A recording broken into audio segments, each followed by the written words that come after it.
lot of you, once you start doing vacuum bag layups, will start creating plywoods, or rather having alternating grains of wood, so long grain and cross grain, long grain and cross grain. So an important skill to be able to make a plywood layup is to be able to join two pieces of veneer, long grain to long grain, with some 3-hole veneer tape. So these pieces are just scraps, so they're especially narrow. They're only about 2 inches narrow, but I would encourage you to use as wide of a piece as possible, preferably at least 6 inches, so that way you don't have to tape as many seams. These pieces, they're about maybe 7 inches long, so they're too short to safely run over the joiner. So what I'm going to do is use my old-fashioned joiner, my jack plane, with a shooting board, and I'm going to shoot the edges of this veneer. And if my shooting board was just a little bit longer, this would be even more ideal, but this should work okay. Okay, so this is a bandsaw cut that I'm planing, so it's a little bit rough, but I have my plane set for a fairly aggressive cut, so pretty quickly I'm getting a nice, smooth, continuous shaving off the side of that veneer, and that's good to go. I'll flip it to the other side.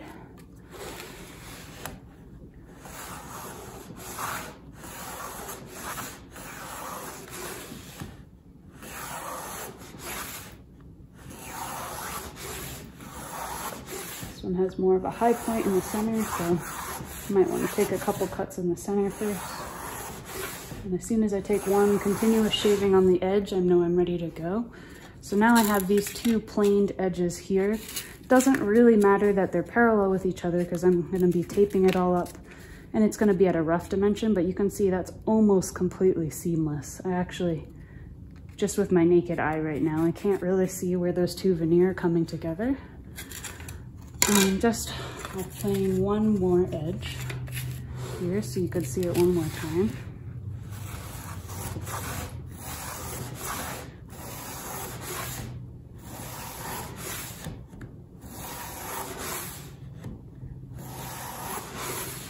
And because I'm taking a continuous cut with my hand plane, I'm actually getting a better cut quality than if I had run this over the joiner.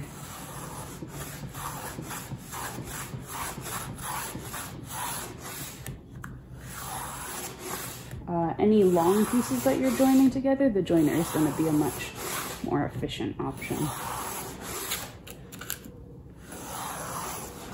Okay, got that planed.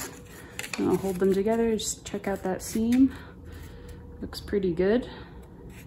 Okay, now I'm gonna get set up to start taping my pieces together with 3-hole veneer tape. Okay, so I've set up, I have a pile of 3-hole veneer tape that I've cut little strips out of.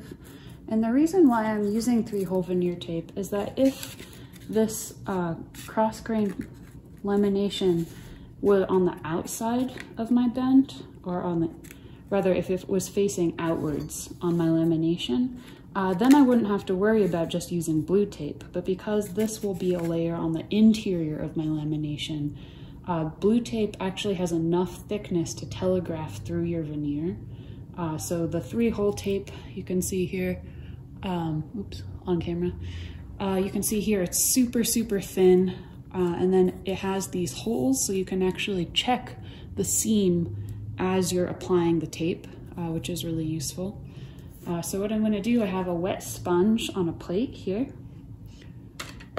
and I'm just going to run the adhesive side, which is the lightly tacky side of the tape, lightly on the sponge.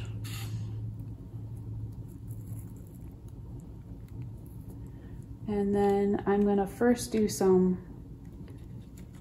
strips of veneer tape across the grain. The nice thing about this veneer tape is that as it dries, it shrinks a little bit.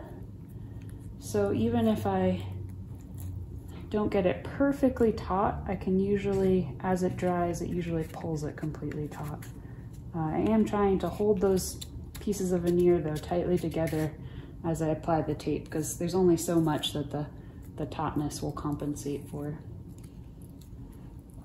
And my sponge is pretty wet.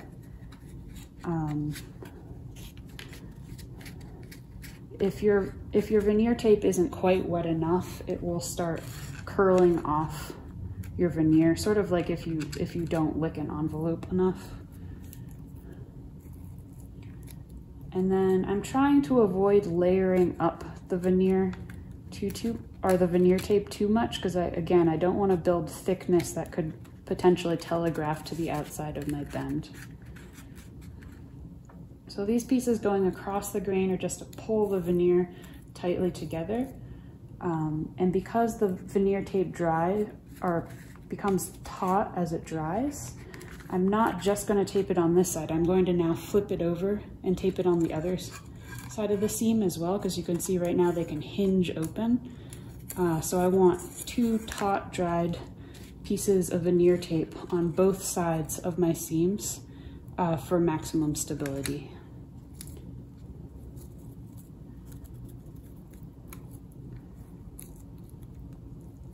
And if you ever don't like the placement of your veneer tape, if you get a wrinkle or something like that, it's very easy to take off. Just grab a cabinet scraper and scrape it off. And I would encourage you, if you do get any wrinkles or double up layers with your veneer tape, to just pull it off and try again. So the reason why I don't apply glue between the edges of these pieces of veneer, because in theory I could do an edge-to-edge glue up of my veneer, is that I don't want to risk them becoming slightly non-coplanar. Because if they're slightly non-coplanar, again, that's going to just telegraph into the other layers of my veneer. So the veneer tape gives it enough flexibility that it can continue to adjust during your glue up and become perfectly flush. Okay, so I'm pretty happy with that placement.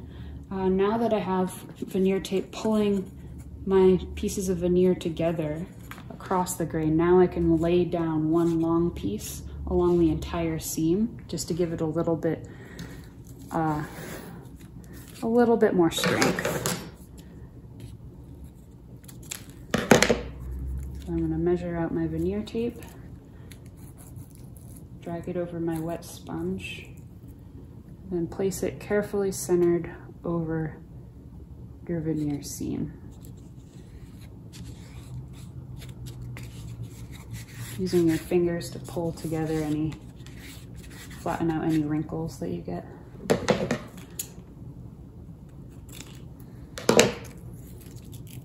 And then this just adds a little bit of more strength.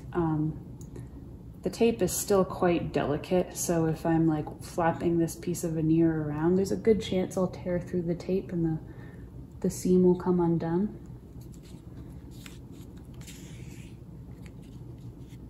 Like right there, I'm starting to get a wrinkle, so I'm going to flatten that out. Okay, and now just hit my seams on the other side. You can also, if you have an especially long seam, you can glue up with multiple lengths of veneer tape. You don't have to go all one go along the seam. Better to have multiple lengths neatly laid down than one length that has wrinkles in it. And these seams are looking really good. I'm actually having a little bit of trouble seeing them to just place my veneer tape. So once I get them in a glue up and they're fully supported on both sides, I'm going to be very happy with them. Okay, and that's how you lay up a wider piece of veneer. So again, I was just using scraps, which is why I was using such narrow pieces of veneer. Typically, you'd be working with the full width of a piece of veneer and you'd be laying up multiple widths together.